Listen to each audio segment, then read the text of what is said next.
So we open part 3 with Erika's package. She's been getting some D on the regular. Well, I mean, you're selling it on the regular. I love how they ended that package. Erika, I don't have to make you look bad. You do that all on your own. All by yourself. Garcelle asks Erika, why would you single out Jax? Why would you say that to him? Because of unconscious and implicit bias. It's as simple as that. But now we get to Kyle, Dorit, and the husbands laughing about it. But y'all ain't racist. But y'all gonna snicker and snort at that. Mo gonna say, yeah, I think it was good. That's probably why they didn't bring the husbands out. They should have brought the husbands. Let's talk to the husbands. What kind of grown man wants a 14-year-old boy cussed out by an old hag? Andy said, how'd you feel about Erika's apology? I accepted it because if I kept bringing it up, then I'd look insane. I know the cameras are on. So I moved on, but I'm keeping my eye on the heifer. However, all talk turns to Erika's victims because she doesn't care about anybody but her. Erika gonna say, I've been disappointed in my behavior all through the season. No, you haven't. You're just upset you got caught. That's why you turned on Kathy Hilton. Erika said, Kyle, I wish you were more neutral. And Kyle said, but you were out of control. I wasn't out of control. I was angry. Angry that you wasted the best years of your thighs on a conning coot who left you coinless. Kyle said, well, look, we getting a lot of heat just for defending your butt. Erika gonna say, I have shown empathy. Andy said, it's not landing. We ain't seen no empathy and we didn't scrub the tapes. Why are you so intent on keeping those earrings? Is it for financial reasons? Well, duh. But I can't get into it because it's legal. Andy gonna say, ladies, how many of you would keep the earrings? And you know what? You remind me of Ruth Madoff, another heifer whose husband lost it all for her. Ciao. Erika gotta say that things can come and go. I'm just fighting for myself. I haven't whined one iota. You never answered the question. You clearly miss your old life. I mean, who wouldn't? Well, I mean, I wouldn't miss the coot, but I'd miss the coin. But now let's get ready for Kathy, MF and Hilton, in her daughter's signature pink.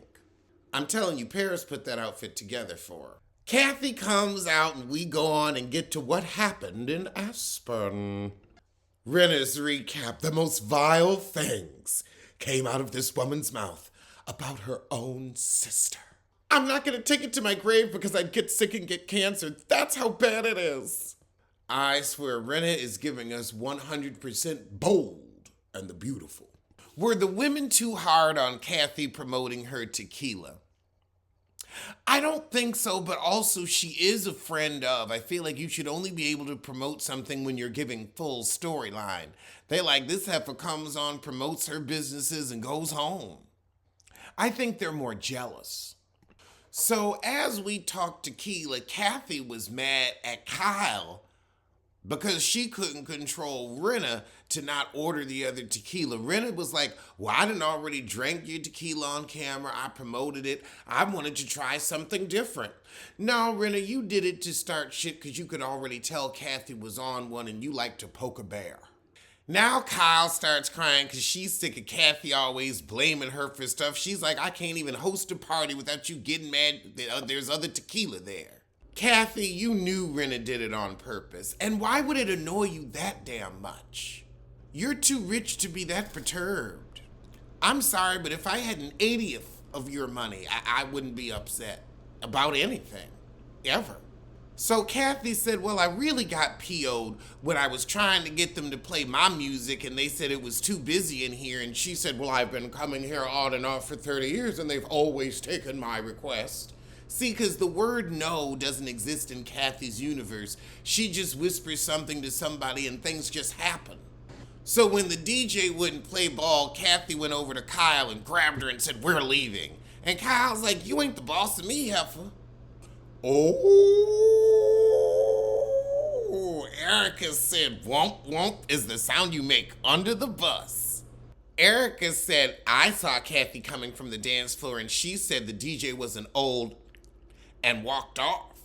So Kathy's completely denying it. She said, well, nobody else heard that but you. I don't know who to believe. because we know Rinna and Erika are poor liars. But I don't trust Kathy either.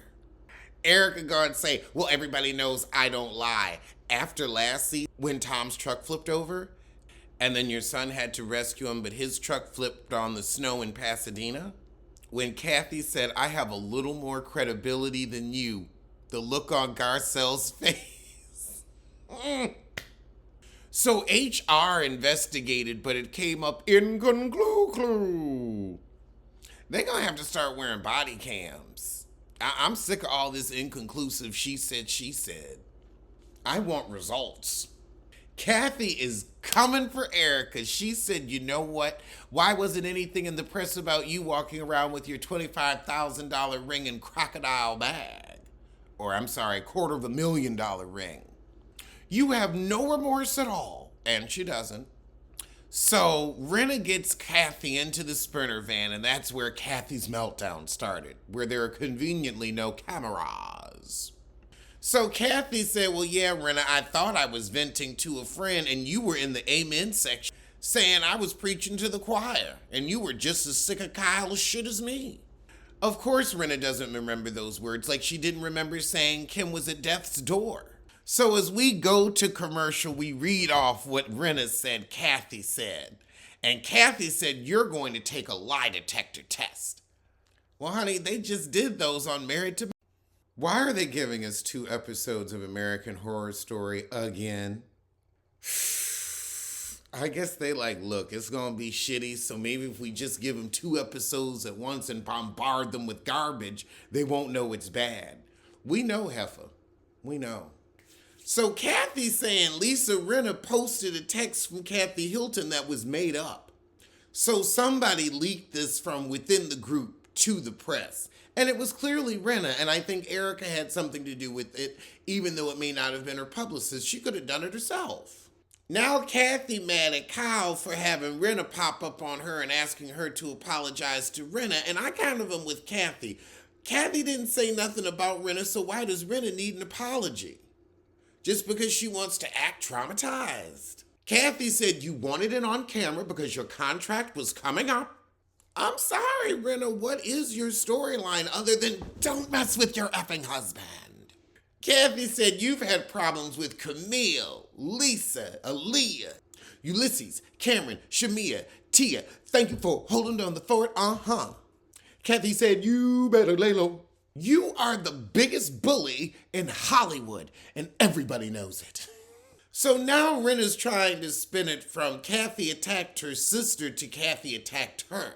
Because Garcelle's like, well, if it's between Kathy and Kyle, why are you in it? Because she attacked me. When did she attack you? Well, she abused me. But you were in the amen section. So now Rinna's going to let it go here and now. But I was still traumatized by what happened in that house. Now Kyle crying, but everybody right, you should be mad at Rinna. She's clearly stirring the turd. But you should also be mad at Kathy because y'all got some shit. Now, Kathy, you gonna say Kyle ain't being fair to you, but you was the one dogging the heifer out. And it got back to her. And you supposed to be her sister. You ain't fair to her. So Kathy and Kyle don't really end it on a good note, and Kathy goes off stage, and that's pretty much it. It's time for our wrap-ups. Crystal found her voice. Her friendships were tested. What show were you watching, Andy? All right, well, that was the season. I'm going to see you soon for Salt Lake City. And then we've got another 2 episodes of American Horror. They be working me Wednesday.